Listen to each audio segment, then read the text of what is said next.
Recording's in progress.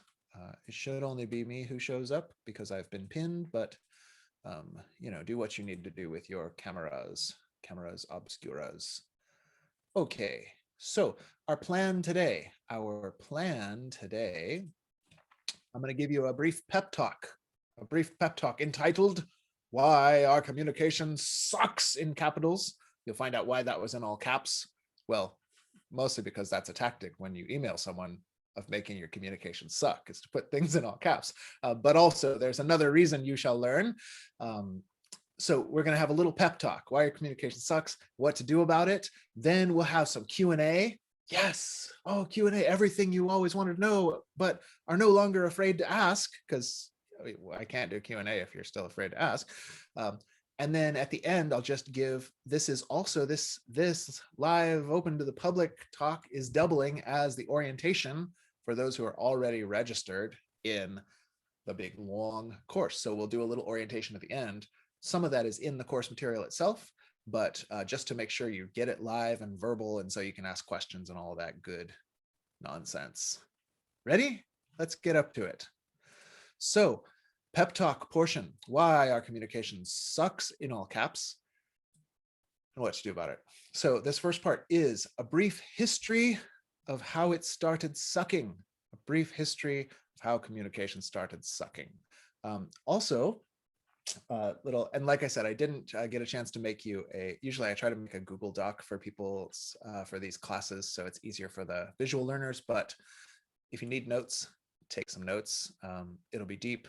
The recording of this will come out later though, so if you want to take notes off of that, that'll be fine. I'll have notes written for the people who are actually enrolled in the longer course. So subtitle, when our communication goes wrong, what goes wrong, right? So let's soften the blow. Your communication doesn't always suck.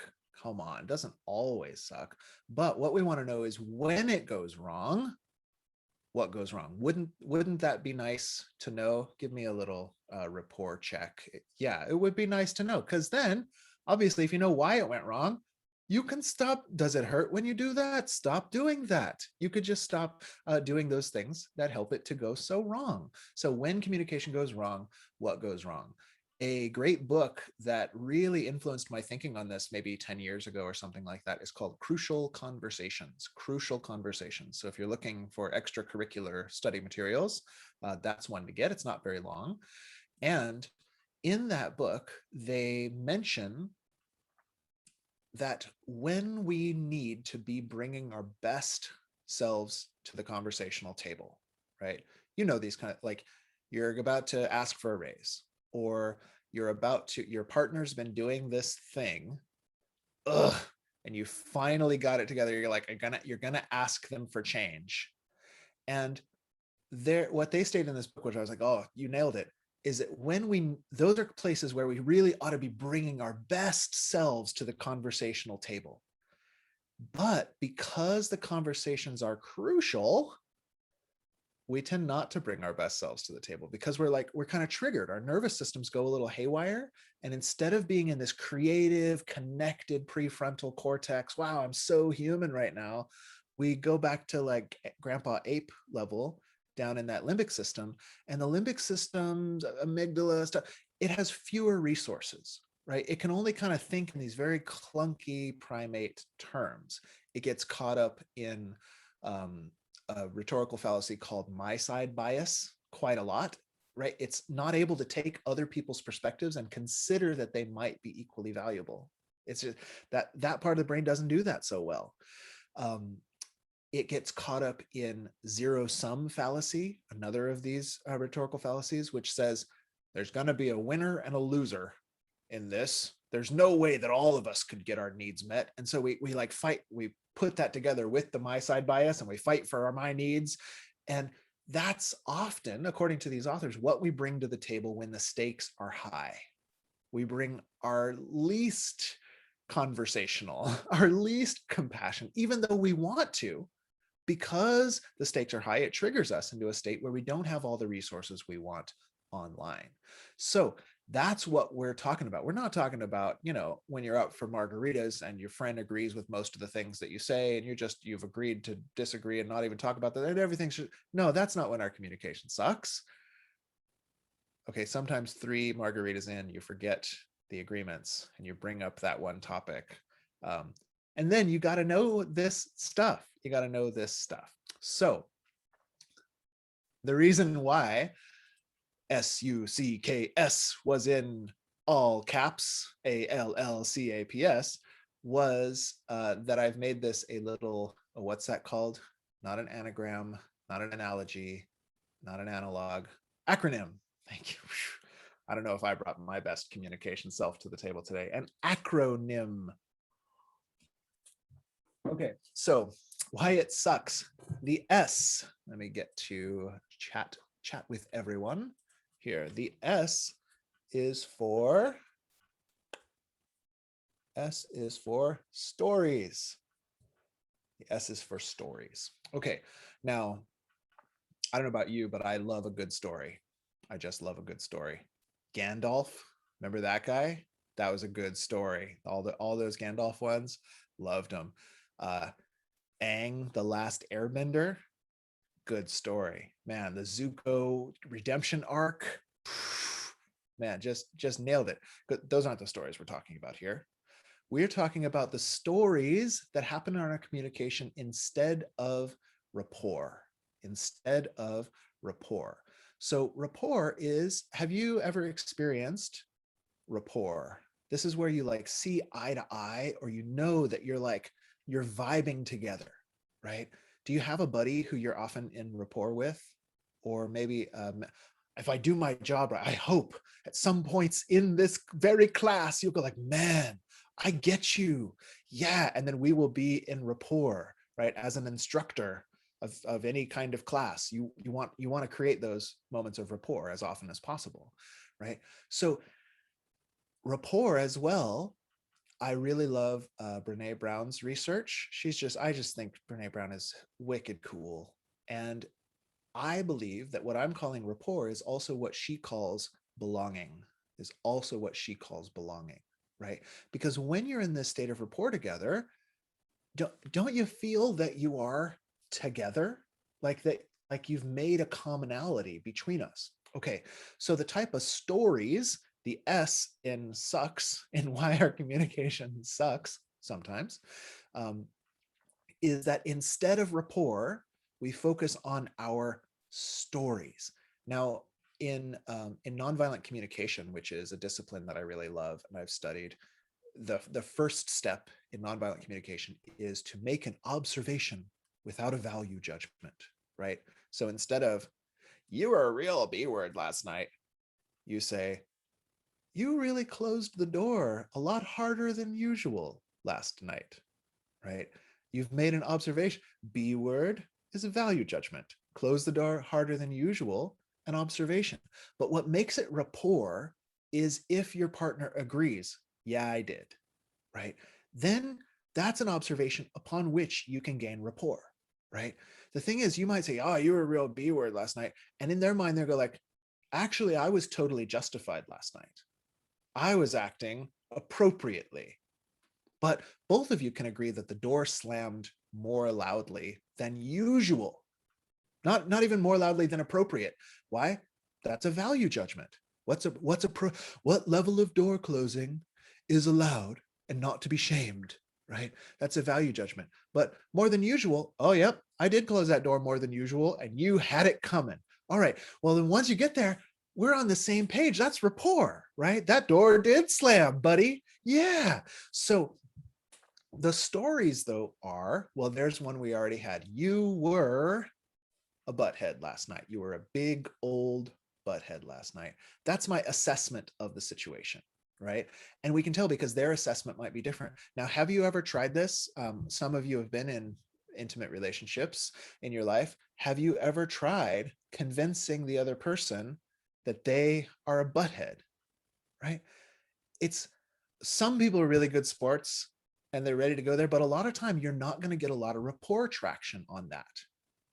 True or false, right? Like, oh, you were total, you just Or, oh, here's a good one. You can diagnose. A great way to do this S for stories, the S in suck, is you can diagnose. Well, the reason our relationship is like this is because you're a narcissist. Okay, I mean, if you were ready to end the relationship, that is a successful tactic many times. But in terms of getting them to understand where you're coming from, oftentimes the minute you give a diagnosis, the walls go up. Do they not? When you get a diagnosis, I mean, some of you are really well trained, so maybe you can receive a diagnosis with your heart open, but I'm pretty highly trained. And when you diagnose me, I don't want to really hear much else that you say. I have to work really hard to this. Oh, it sounds like I didn't meet your values in some way. Are you feeling angry? I have to go into like robot nonviolent communication because that diagnosis is going to close my heart like nothing else. So we give our stories. Let me see what my notes told me about this. Okay, so stories might include projections.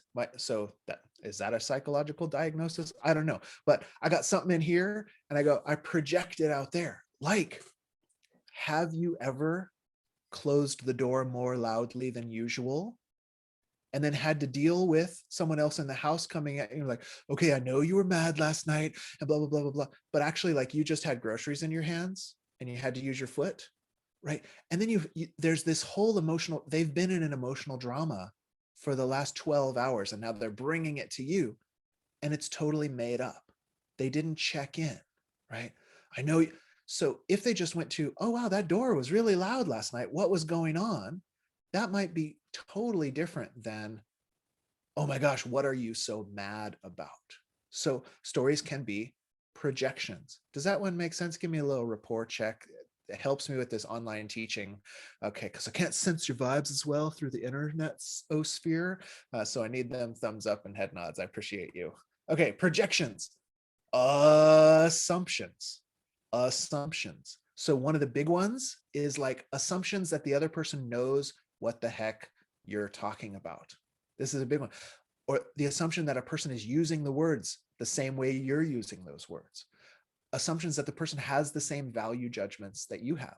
So we will sometimes, I know for me, I'll come into things and I'll in my mind, okay, I hope you don't lose all respect for me as a teacher in a semi new agey environment here. But like, I still sometimes criticize people in my mind. It's true. It's true. And then sometimes criticisms are coming out of me assuming they have the same values that I have. It's like, oh, that's totally inappropriate. Well, it's totally inappropriate from my frame of reference. It may be totally appropriate from their frame of reference. I'm making assumptions on them, or I'm making assumptions like, okay, I try not to be a high maintenance individual, but as an introvert who's meditated enough to give himself a couple meditation disorders, and as a 40 something with specific dietary needs and some supplements I have to take with me when I go on a trip, and I also only really like medium roast coffee these days with that specific oat milk cream. Okay, so like I got some what was I talking about? Oh no. Oh yeah.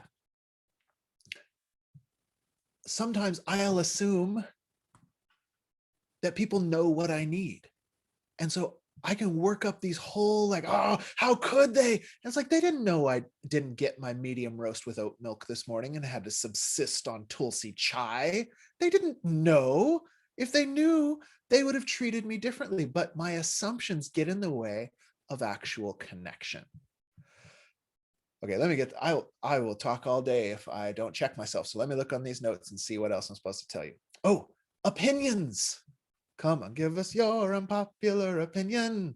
Okay, opinions are a version of these stories. Now, have you noticed it's pretty easy when someone's opinion agrees with yours to not then our communication doesn't seem to suck. But the minute we're on these diverging opinions, especially lately, like, man, about political decisions or something like that, it's nearly impossible to find rapport when we start with our stories. When we start, like, an opinion is a really neat thing to have, but often we'll give that instead of an observation.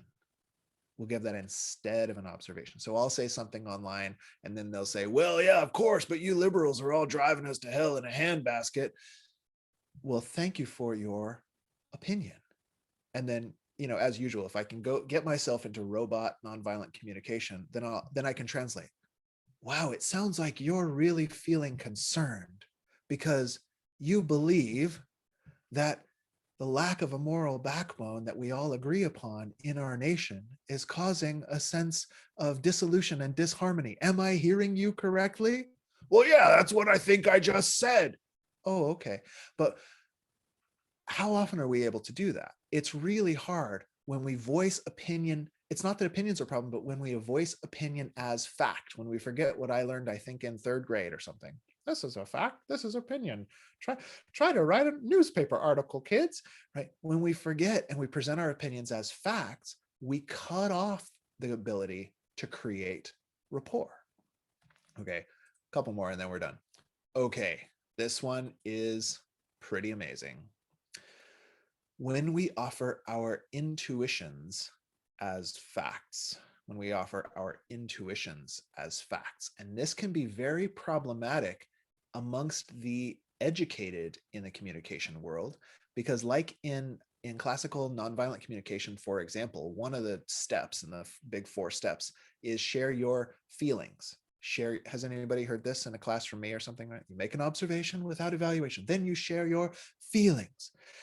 And one of the things when sometimes I have mentored folks or myself, one of the challenges can be, okay, share your feelings. And they say, well, I just feel like you don't want to be in this relationship anymore.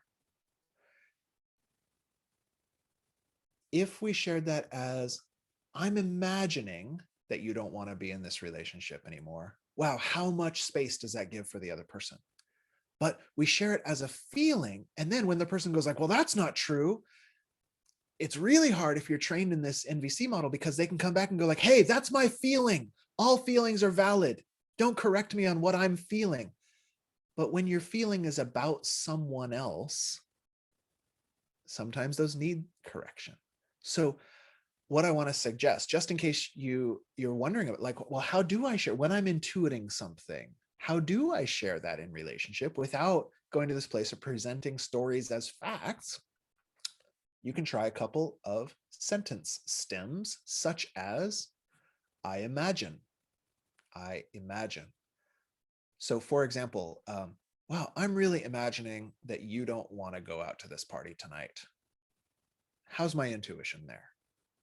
Oh man, and doesn't that work in a totally different way than, I'm really feeling like you don't want to go to this party? Like there's just something in the terminology that instead of making it a statement of fact, we make it an inquiry.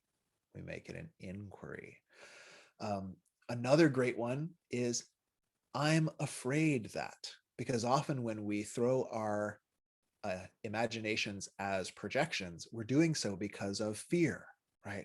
Wow, I'm afraid that you're really criticizing me while I talk to you. Totally nifty.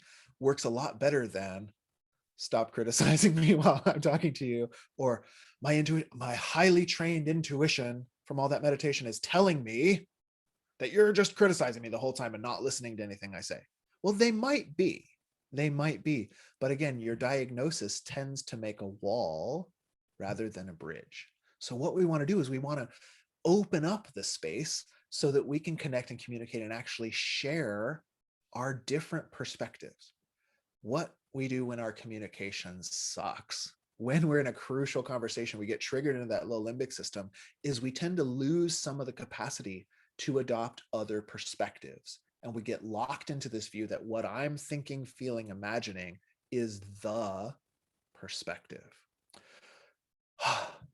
Man, we can end the workshop right there. Like you could just go work on that. I think I could still work on that for about 80, 100 some odd years.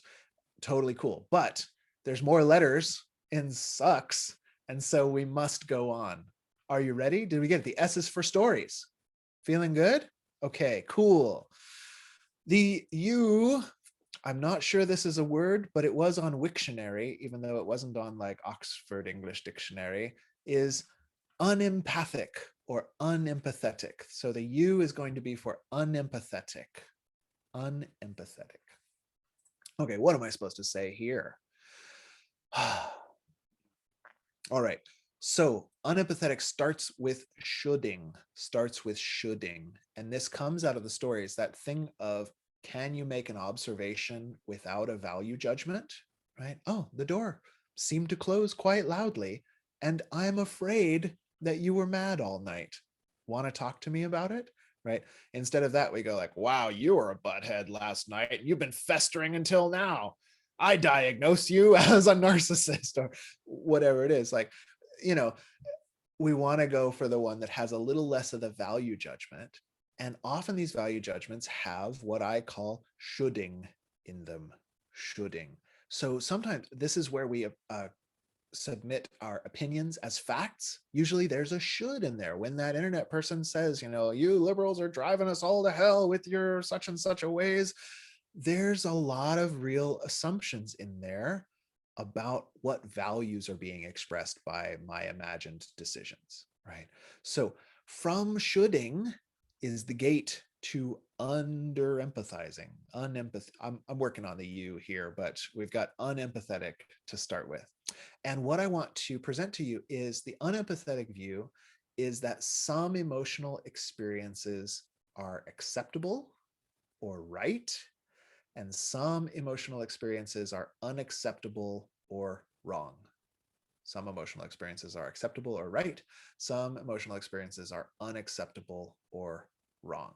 Now, a great cultural trance that you may have received, this is not me talking about a real gender binary, but a cultural gender binary, says that men are allowed to feel angry, but not scared or sad. And women are allowed to feel scared and sad, but not angry. Okay, so some emotions are acceptable, some emotion, and you can even try this out. Like if you've got a masculine ish partner, whatever the hell that means, and you're a feminine ish partner, whatever the hell that means. Oh, sorry, kids in the room, some there, whatever the heck, gosh darn that means. You can try, if you've taken this like, archetypal feminine gender expression, you can try crying or being scared, and usually they'll open right up. But if you try being mad, they'll get pissed at you, or should you write down. It's really because we've got these inculcated cultural trances. And then in the masculine, well, in this conscious community, we're probably doing better. Like if your man cried, you'd probably like rejoice, like, oh my God, thank God, or told you he was scared. But in a lot of cases, it's like, oh, he's mad. Well, that'll just happen. But if he cries, it's like, oh man, am I with a little baby? Or if you cry in front of the boys, like, be prepared for shame. We've got sort of written into us that some emotional experiences are appropriate, some are inappropriate, some are allowed, some are valid, some are non-valid. Okay, the thing I would like you to know about this, why it sucks under empathetic, unempathetic, is that, okay, I'm going to give you a new age slogan here. Prepare yourself. Put on your filters so you can withstand new age sloganry. But this one works. This one really works. It is, you can only heal what you feel. You can only heal what you feel. Okay, now let me tell you why it works, and it's not just a slogan. Because in this case, heal, from the Greek, I think it is to make whole, right? Heal and whole sound the same because they're the same word in the old language. And in this case, we're talking about integration. Dr. Dan Siegel, researcher, author I really like, I think in his book Mindsight, talks about if you took all the places where they say like psychological health or emotional health and you just put the word integration, it makes sense in every branch of psychology. It's like, whoa, like in abnormal psychology, if people were able to integrate into society, like it fits all those definitions. In, like personal, you're dealing with your uncomfortable emotions. Well, if you were to be able to integrate those uncomfortable emotions, it makes perfect sense. In trauma recovery, if you were able to integrate that trauma. So this idea of integration within oneself and within one's community and ecosystem. If you got into depth ecological psychology, well, they would say that everything that's wrong with us is because we are unintegrated from the interconnected web of life, right? So healing is to make whole. Now, what happens when an emotion comes up, like let's just say in ourselves, not even in a communication with another, but self-talk, this anger comes up and you got the quote unquote woman training in our culture or something like that. And then all of a sudden it's coming up and you're getting very uncomfortable because you're like, nope, don't feel that. Oh, warning, something dangerous is happening. And you push it back down. Okay, does that pop quiz class, does that anger magically disappear? No, right? Did you mystically heal yourself with your just tap the wand and the anger goes? No, there's no healing in that. The anger actually still lives in there, like in your subconscious. And as a massage therapist for years and years, like I found what Ida Rolf found, it actually lives in trigger points in your body. Your body starts to deform itself around squashing these emotions down. So you've got an unconscious thing living in your body, and then you've got a mind that feels a subtle anxiety and doesn't know what the F word is wrong, right? Something's wrong. Something's wrong. What's wrong, body? I don't know. Nothing's wrong. I'm just making a trigger point over here. And it's a rough time. This is kind of therapeutic for me to talk about it though. So thanks for being here for my group therapy session and co-regulation activities. But man, you can actually only heal in terms of like, yeah, I just want to feel good. Like that's healing. But in terms of integrating, we have to be able to bring that anger in this example to consciousness and then hold it with an embracing compassionate awareness for us to be a whole being and not a segmented feeling that both has trigger points and feels anxious but doesn't know why all the time. Okay, what else in the notes here? Let's keep it going. Revage. If we refuse to feel it in ourselves, we cut off these parts of our being. And communication, now we're back to interpersonal. When we refuse to feel it in another, we are telling them that a part of them is not welcome. We're telling them that a part of them is not welcome.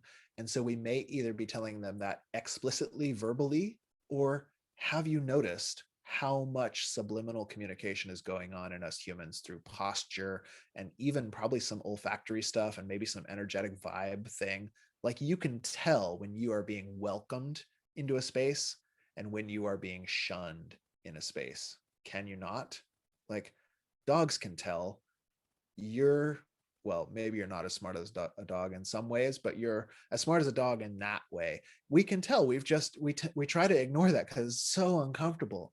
So if we really want our communication not to suck, we have to find a way that even though we're uncomfortable with it, when their sadness comes forth, when their anger comes forth, when their joy comes forth. Have you ever met somebody who is uncomfortable with others' joy? I have. That's rough, dude. You're like, okay, you're in the margarita scenario. Remember that one? That was a fun one back then. You know, and they're like, oh, this great thing happened. And then what do? They like cut the tall poppy. Have you heard that expression? Or they like, oh, well, that's cool, but don't worry, shit'll change. Or it's like, what are you doing, man? So it doesn't matter which emotion. Some humans will try to repress and shun some of them. But if we train ourselves, we can develop a compassionate embrace that actually allows for all of them. Now, some expressions of emotions are unhealthy. This is not an invitation to relinquish all boundaries in a new age expanse of everything's already okay and there's nothing to worry about. No, boundaries. I'm a big fan of boundaries. And we can have boundaries while welcoming emotions, the existence of those emotions. The expression might be unhealthy, but the existence of those emotions must be welcome if we don't want our communication to suck. You feel sad, and I'll use my Brene Brown language again. Your sadness is not grounds for revoking your belongingness, right? Or my Unitarian Universalist language, your anger is not grounds for revoking your inherent worth and dignity. We refuse to dehumanize someone on the basis of what they are feeling. Whoa, that just went real heavy real quick. We were having a lighthearted talk about what happens on margaritas, but what we'll notice is some of these seemingly innocuous conversations. Oh, hey, well, what do you think about the COVID vaccine? All of a sudden, it's a life or death battle in the Thunderdome, because we don't realize that we're bringing all of our stories, projections, into fears, cast as intuitions, cast as facts. And then with that, when someone says, well, I'm scared about this, and then if you go like, well, you're not going to live in fear, are you? What did you just do? You shunned them. You revoked their basic humanity for an emotion they were expressing. And that sucks, as the title of the class said. That sucks.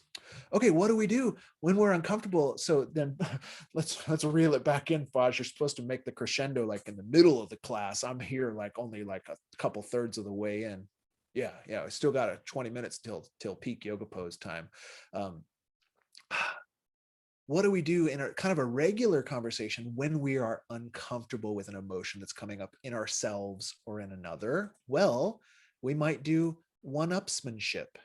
Have you ever, you had a buddy, so-called, you had a buddy, a provisional buddy, and like, oh, how was your week? Oh, it was pretty rough. The boss said this, and then I stubbed my toe and this. And then what they do is they say, well, you think that's bad? Listen to what my wife told me at the beginning of the week. And it's like witty repartee. It's like social grooming conversation, but what you did is you just missed an opportunity for actual empathy, for actual rapport, which would have meant mourning together. Oh, wow. So what we're doing, we didn't know, perhaps, maybe you knew, but I'm going to say it in language that I think is cool and revolutionary. We didn't know that we have in us the capacity to grant or revoke belonging. That's how humans are built. Now, we can train ourselves to grant our own belonging.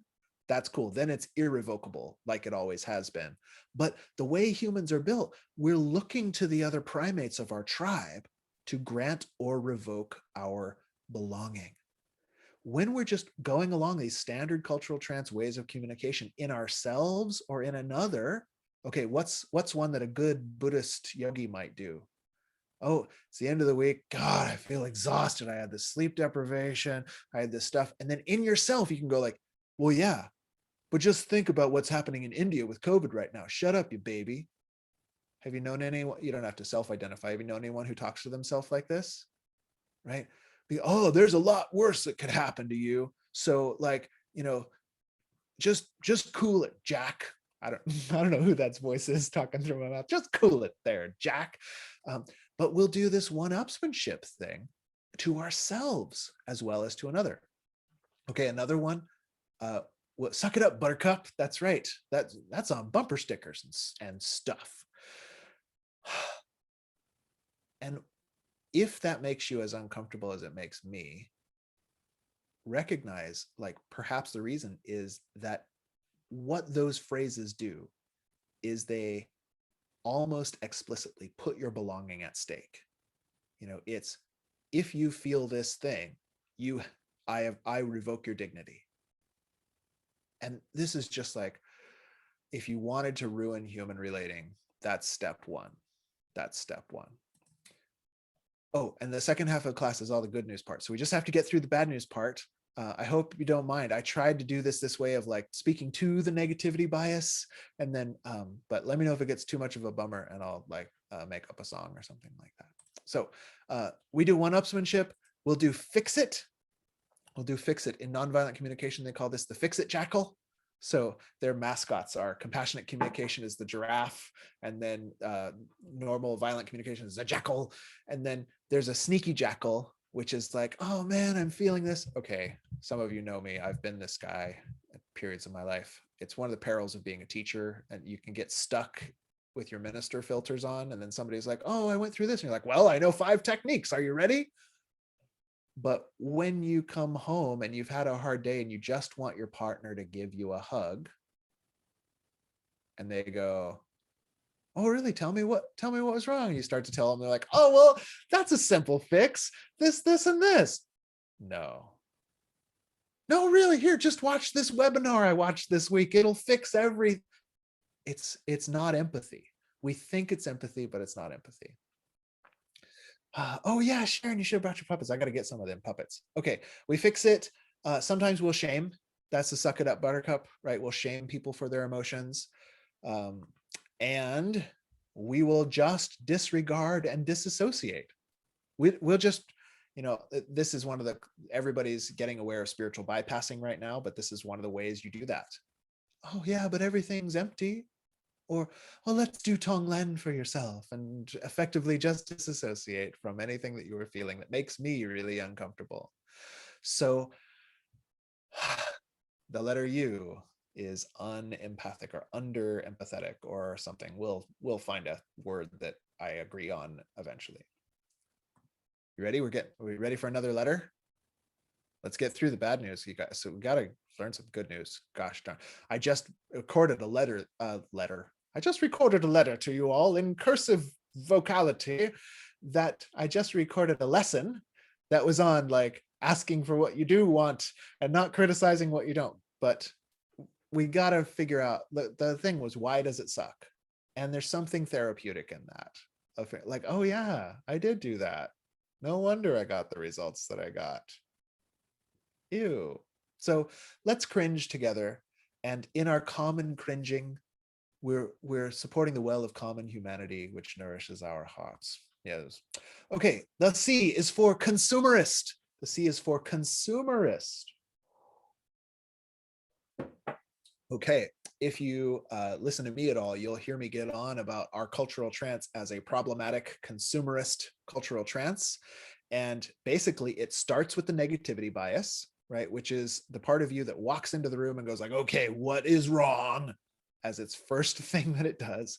And then we've developed, just if you're not only watching PBS, you'll get to see some commercials and TV shows and stuff like that. And then just notice how much the whole thing is predicated on, this is a problem.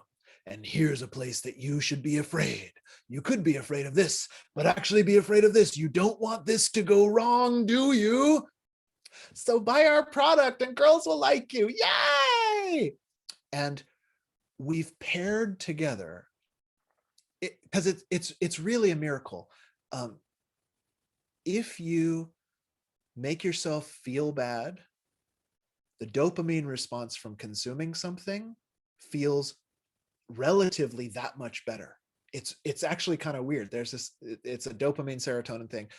Some theorists, not to go too far on this, but some theorists feel that we are a dopamine addicted society, and that we would work better if we were a serotonin forward society. So serotonin is a chemical in your brain that has this sense of like calm well-being, whereas dopamine is like race cars and jumping out of helicopters with the thing, and then I got the babe and I caught the wave, and then I built my business, and then I did the thing, and that's totally cool.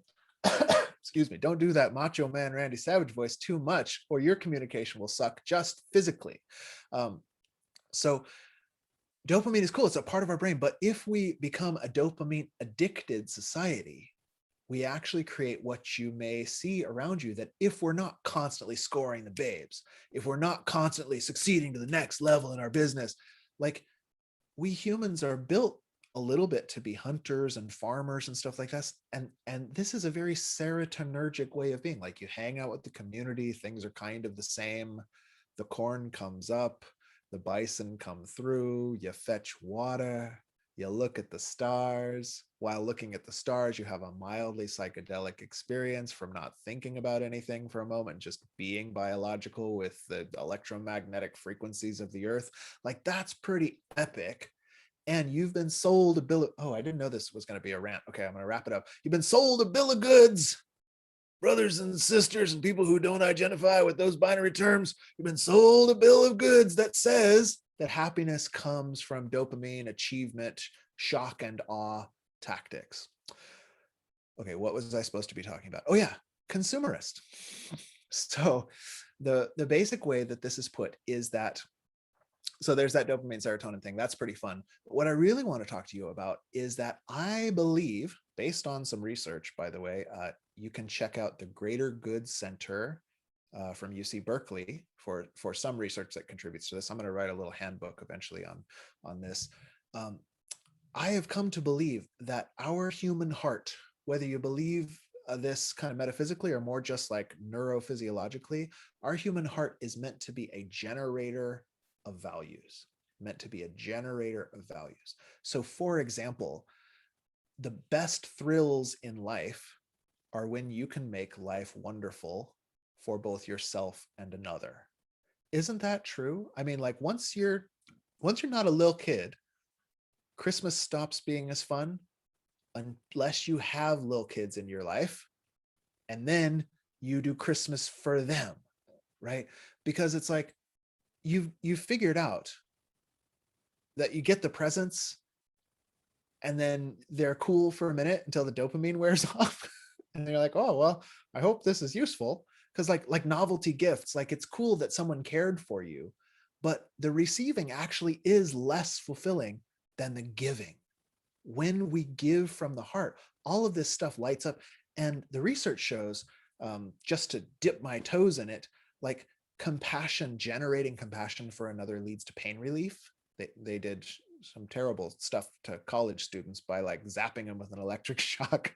And then they go like, yeah, but if you take a few more shocks, then the person across from you gets a few less shocks. And then all of a sudden people's pain tolerance increased by like 70% when they were doing it for someone else. Super weird. Some yoga teachers and like martial arts masters have figured this out, that like you can go further in your workouts by thinking of benefiting someone else by doing it. It hacks our physiology. You can take down anxiety and depression by generating compassion and empathy for others. We are actually built to be a generator of values. Now, to do that, you're going to need some avocado sandwiches, right? You're going to need some lattes. You're going to need to get your steps in every day, right? You're going to need to like forest bathe or whatever. You're going to need to go to the hot springs, most likely. This is all great. But if you confuse that as where bliss comes from, then you have gotten this consumerist orientation. And the problem with the consumerist orientation is, like the Rolling Stones taught us, you can't always get what you want. Are we old enough to have realized that Mick Jagger was right? I mean, it's just true. Now, some of you are people of such privilege, You're probably light-skinned and heterosexual and cisgendered, and you were born into wealth, and you think, well, I don't know, perhaps I can always get what I want. But we Buddhists would tell you, just like Chris Rock told you, Aquarius, you're gonna die. Scorpio, you're gonna die. Capricorn, you're gonna die. All of y'all are gonna die. You also never know when you're gonna stub your toe so bad that it's gonna like get gangrene and you're not in control. Sorry about that one. But to make the point very clearly, you're not in control of getting everything you want. If you make that where happiness comes from, then you're constantly trapped in this kind of consumerist vibe. Okay, what does this have to do with our communication? This is a philosophy lecture, Reverend Fajun. What does this have to do with our communication? Well, it also comes up a little bit from what I've seen in trained nonviolent communication practitioners whose communication still sucks. It's true. It's true. Why? Well, they do the thing where I just want to share my feelings with you. I feel that you are a narcissist. And then you're like, that's not a feeling, bro. Like, hey, all feelings are valid. Okay, it doesn't work that way. And then the next one, so we had observations, feelings, needs. Then they share their needs as if your job was to meet their needs. As if your job was to meet their needs. And like most of us have been trained, I can even deprive myself of happiness until you meet my need in the way I want you to, right? It's a great way to erode rapport. Now, on the other hand, we can share our needs. Of course, if someone says they love you and then consistently disregards your needs, that's not a person who's telling you the truth. You should treat them accordingly. Maybe they don't belong in your inner circle. But let's say it's like it's an intimate partner, or this is your best friend or something like that. And you're like, oh no, I need to have a crucial conversation and I don't want it to suck. Reverend Fajun, what do I do? If you come at them with this sense of like, I had this need and you didn't meet it. I mean, how do you feel when somebody comes at you like that? Yesterday morning, I needed a coffee. Okay, I know coffee isn't one of the universal human needs, but I needed inspiration, and coffee's the way I get inspiration, and you didn't bring me a coffee. Like, you can generate empathy for that person if you're well trained, but it's hard. It's hard. So on our side, if we come to people with the sharing of our needs, as if I want to make you part of what's going on, I want to let you into my heart, I want to connect more deeply, this interesting paradox happens is they're often more inspired to meet our needs than when we come to them with the idea that it was their job. And coffee is a universal human. It's a universalist human need, that's for sure. I'm on a Unitarian Universalist like joke Facebook group, and like 3 out of 5 jokes are about coffee, and then another one is about cats, and then the last one is about like liberal philosophers or something like that. So anyway, coffee is a bit of a universal human need. But even here, the thing is, if we root ourselves as a source of values, then what we can bring to the conversation is, I really love being inspired. When we wake up in the morning, babe, and our first conversation is about everything that's wrong in the world, I'm finding it really challenging to express my values. Would you be willing to have conversations about what inspires us first thing in the morning? Right? Then it's like you're sharing and you're inviting the person to share with you in the generation of those values. And when we know that that's what makes the human heart happy, we're actually inviting them to be a source of value as well, right? Like, hey, I got an idea about how you could be a value generator. I'm really longing for massages because I value physical pleasure. I want to bring more of that into the world. I would let you give me a massage at least once a week if you wanted to. What do you think about generating joyous values together in this way? That conversation, then even if they say no, it started a really cool conversation where your communication doesn't suck. Because often when you come to my experience has been when you come to a person that way, they're like, I am a massage therapist for a living. Are you kidding me right now? I'm not giving you a massage each week, but I would be willing to save up for one of those nifty massage chairs, and we could all use it, take turns using that. Like, and you can have these fun conversations about how are we going to generate these values together. This is going to be amazing. Conversations that don't suck. Okay, 2 more. Are you ready? The K. If you've gone all the way through this, you led with a story. Well, because you slammed the door last night, I've now diagnosed you as a narcissist. Hey, don't get your feathers all ruffled. Okay, then you shamed the emotion. I need to be with someone who's not a narcissist. So now my happiness is dependent upon your behavior. Now you have the chance to do letter K, which is called karma karate. Karma karate. And karma karate, okay, in the mystical traditions of the East, this word karma means a couple things. One of the big things that it means is reactivity that comes from the sense of not being a source of values.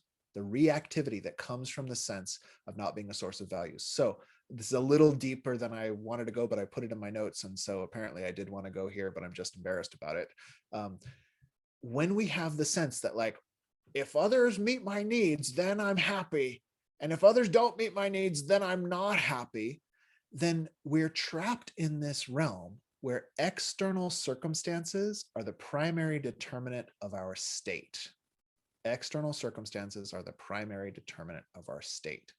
Now, why does this become a challenge? I mean, external circumstances do somewhat determine our state.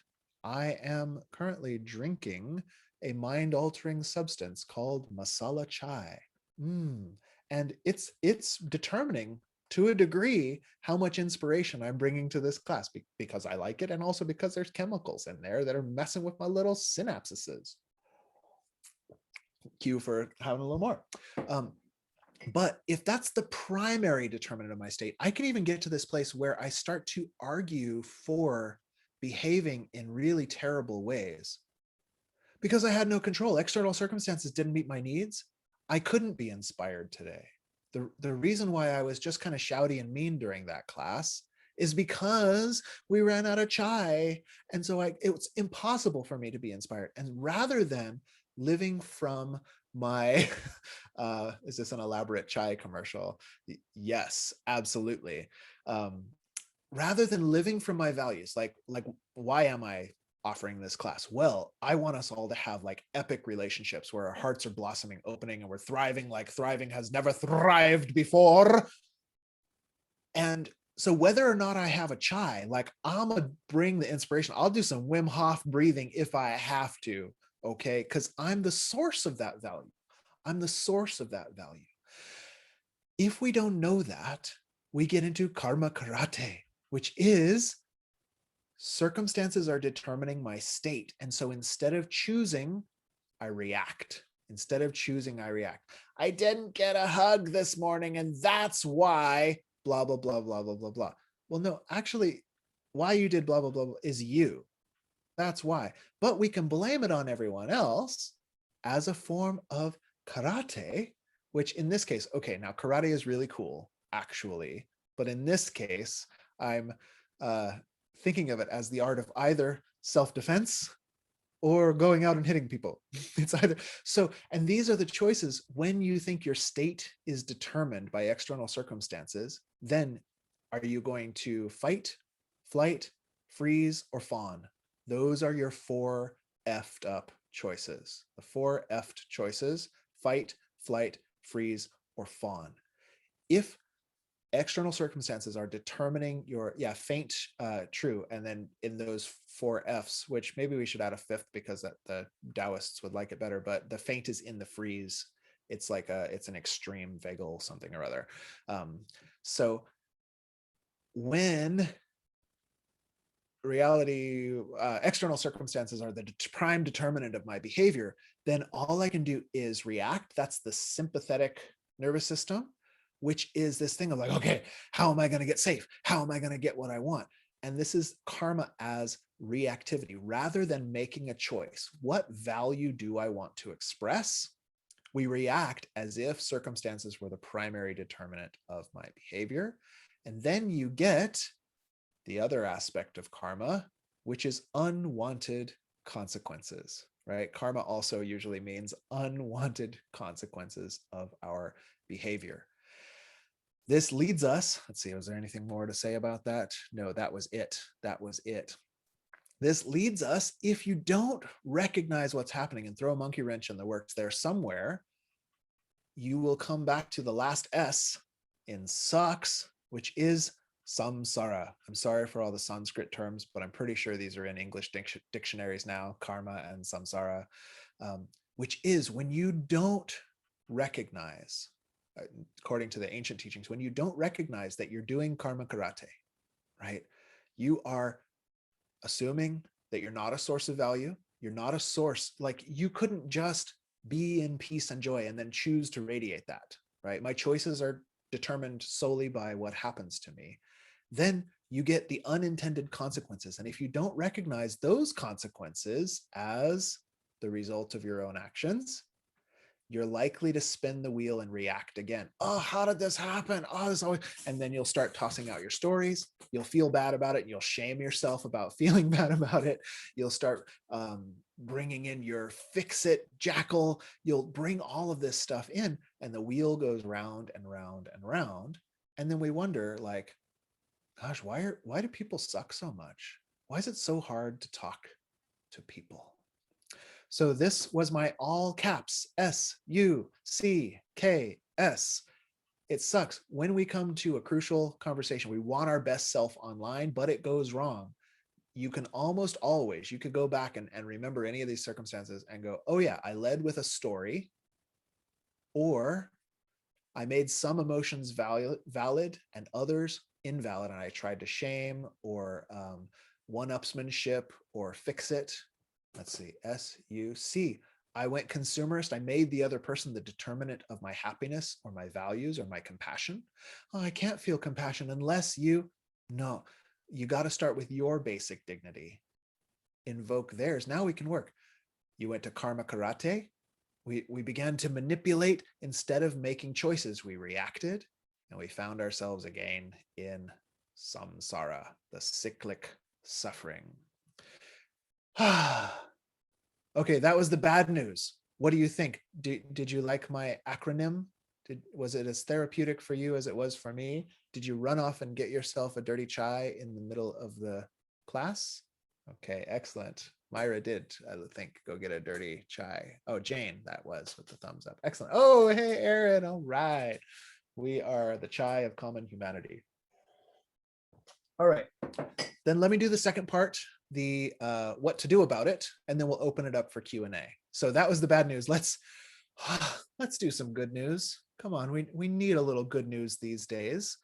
I'm subscribed on social media to the Good News Network, but I'm not seeing as many posts as I'd really like to be seeing from the Good News Network. So I'm going to have to be the change I wish to see in the world. I guess if I'm going to be a source of value, we better do some good news. So it was why our communication sucks, hyphen, and what to do about it, and what to do about it. So this is the opposite. And I made an acronym for it too, which I will type into your chat box. Okay. And it's just a coincidence that my given name is Christopher, and this acronym came out to Rev C.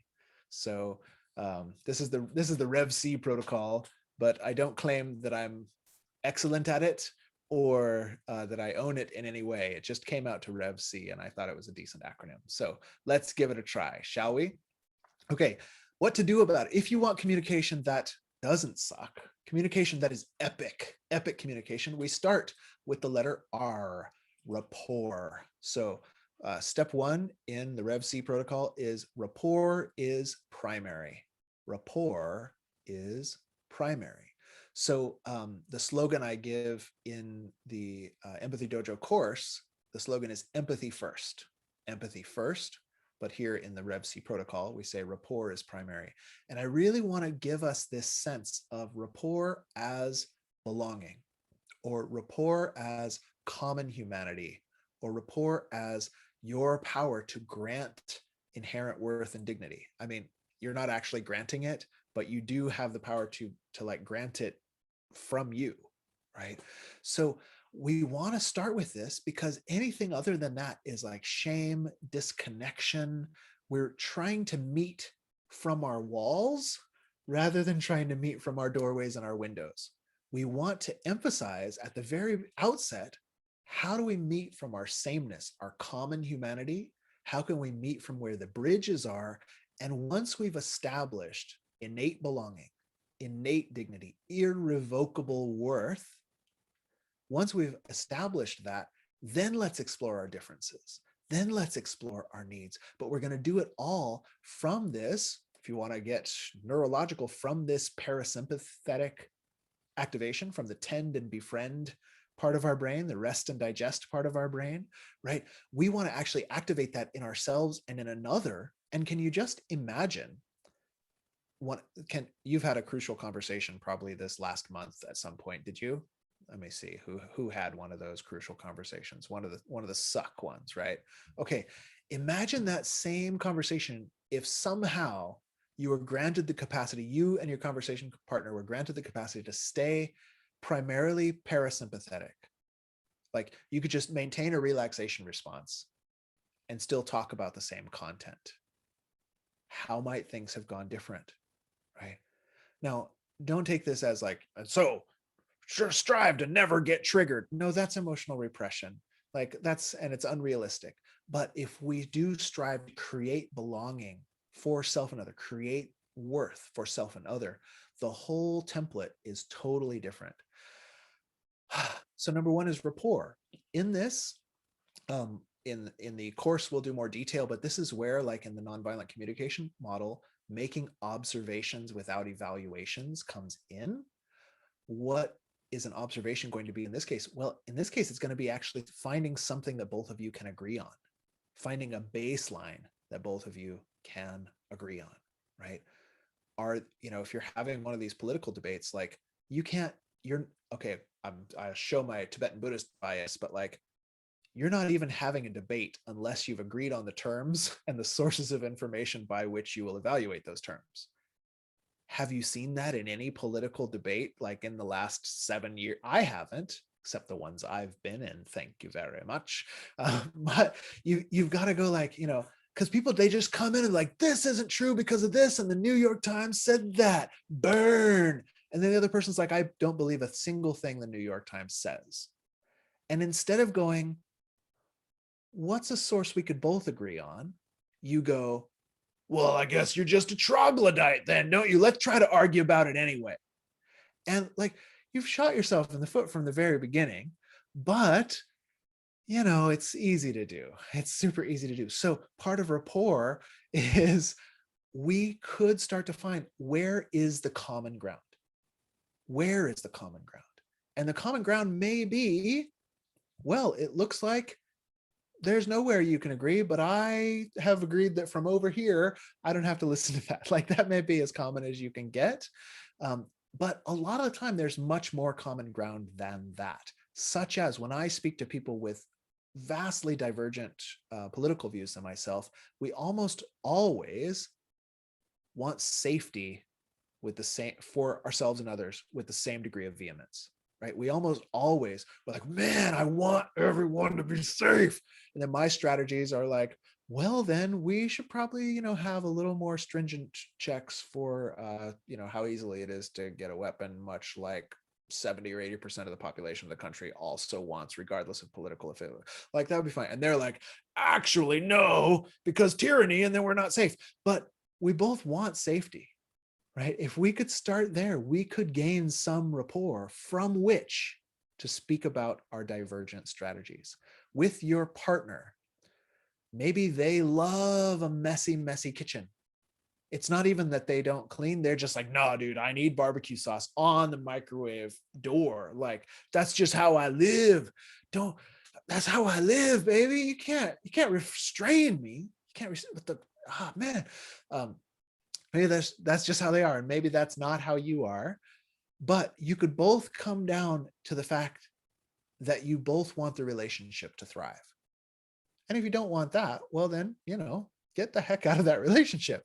But if you're in it, most of the reason why we're having a big argument about whether barbecue sauce belongs on the microwave, okay, that is a value judgment, one that most of us agree on, but it's an evaluation, whether it belongs there or not, whether it should be on the microwave.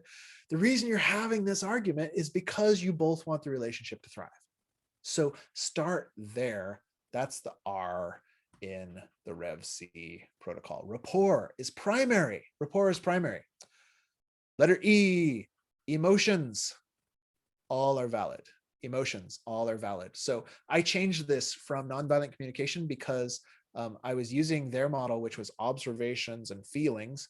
And then that same thing, if we use feelings to refer to intuitions and suspicions, as well as emotions. And people tend to mix those up in practice. Oh, I feel this.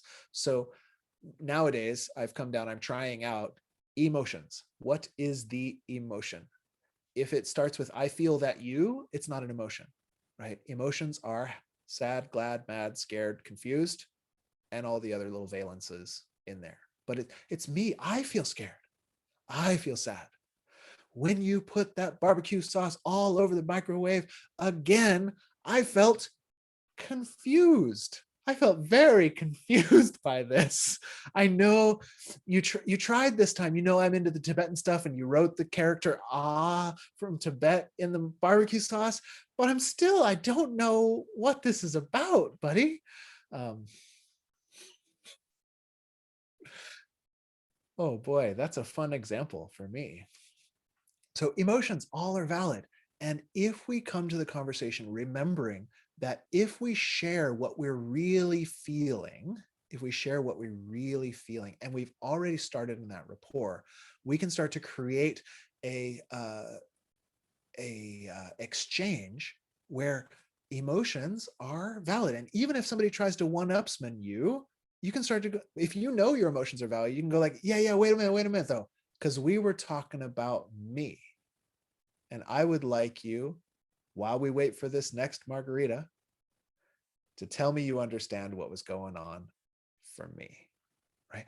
And then all of a sudden the communication doesn't suck, because all of the emotions are the living experience of our humanity. They're the living experience of our humanity. So if your friend is sad and you're like, hey, don't be sad, you just said, like, be a little less alive, please, in my presence. What we want, if we want a real friendship, if we want a real lovership, if we want a great creative startup business, we want people to be as alive as possible. And that means we're going to have a vast spectrum of really weird emotions going on most of the time. Sorry, Vulcans. Welcome to Romulus. Okay, so we had rapport, emotion. Rapport is primary. Emotions, all are valid. What's this next one? Values. You're a source of them. Values. Yeah. You see how this is just the opposite of the sucks one? Okay, so I tried to make it easy for myself mostly, but also for you. Values, you're a source of them. So if we come to the conversation with our inspiration, babe, you know how much I love this relationship, right? Yeah. You know how confused I was by the barbecue sauce on the microwave thing when you started doing that 5 years ago, right? Yeah. You know how much I value order and like an artistic living environment, right? Yeah. That's a great conversation to start with, right? If you're putting it in that way, you don't usually get what you don't want, which is, when you say like, hey, remember how we both want the relationship to thrive? I mean, if somebody says like, nope, well, then you've got clear information. But a lot of the time when you're like, hey, you know how much we both love our startup? Yeah.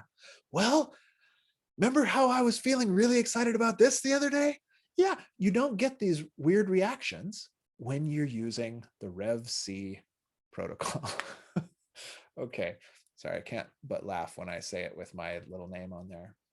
So values, you're a source of them. In our longer program, we're going to tune into, because this is actually a sticky point.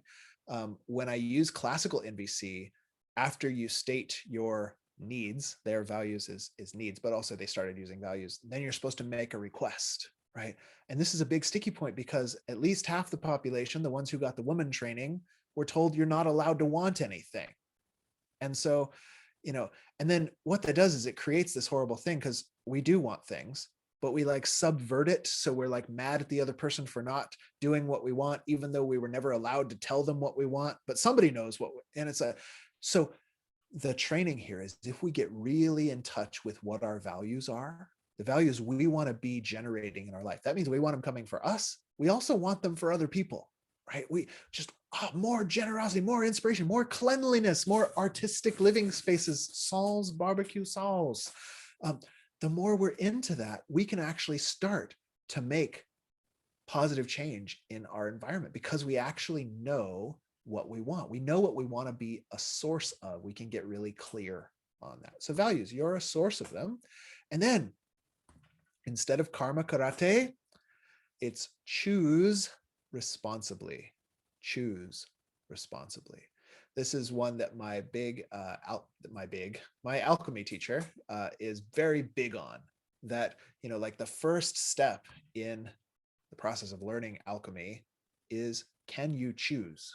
And choose is distinguished from reaction. Reaction. Like, have you ever known a little kid? Well, probably you were one, unless this is all an illusion and I'm about to wake up tomorrow where we were all born at 16 years old or something weird like that. Sorry, the chai is hitting me now, excuse me. I think that's the Tulsi in there that made that weird part happen. So we were all little kids once. Have you ever noticed, like sometimes a little kid will get in trouble and then they'll say, yeah, but she made me, right? She made me color on the wall. He made me slap him. etc. And then isn't this what the most evil abusers also say? No, I had no choice. They made me do it. They made me do it. We're going to do the opposite of that. So this is basically absolving responsibility for your actions. That's what karma karate is: reacting and disowning your own responsibility for your actions. Again, circumstances do have an impact on your life.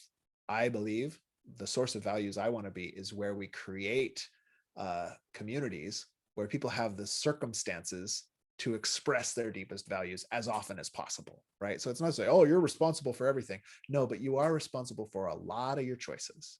And when we behave that way, we're both the most fulfilled. And instead of attempting to manipulate people through tactics like, well, if you don't, then I'll, what we're attempting to do is we're trying to make them react instead of choose. So the C here is that we want to choose responsibly. Why is responsibly in there? Well, because it's not just a free for all, right? We're in this interconnected web of life. Our choices do have repercussions, but instead of acting out of our reactions and instead of trying to get others to react the way we want to, we're actually going to attempt to facilitate choice as much as possible for ourselves and for the other. Since I have a value for artistic living spaces and clean kitchens, what could we choose together that will meet your need to paint with barbecue sauce and not do it on my microwave? And you got to be creative, but like, the thing is, like, if there's any of this weird compromise stuff that we do where it's like, okay, well, you can't paint, like, can't doesn't really work. Can't, have to, should, like, these aren't really potent ways of motivating human behavior or creating deep intimacy.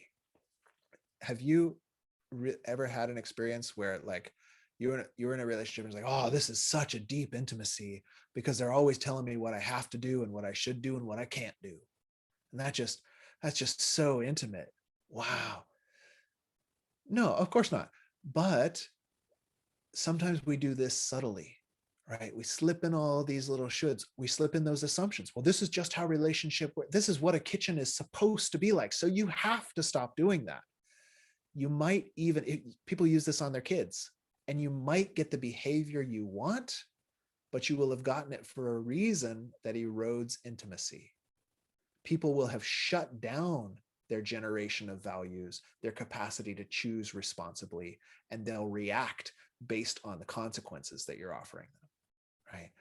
This is an overt or subtle form of manipulating others. If we want to move away from these subtle or overt manipulations, we want to empower choice as much as possible. Empower choice for ourselves. And this means in a conversation, we want to be able to say, I'm choosing this responsibly, having taken you into account, having taken having taken climate change into account, having taken the decriminalization of marijuana into account, and who will be most benefited by that and who is still marginalized by previous policies. I now choose this. And we also want to empower them to choose from their heart, because what's less sucky, I shouldn't use double negatives with my brain on Tulsi, but what could be better? There we go. What could be better than coming together, choosing from our hearts to generate the type of values we want to generate in a context of innate belongingness, irrevocable worth. So this is your Rev C protocol. And this was my pep talk to you. Why our communication sucks, in all caps, and what to do about it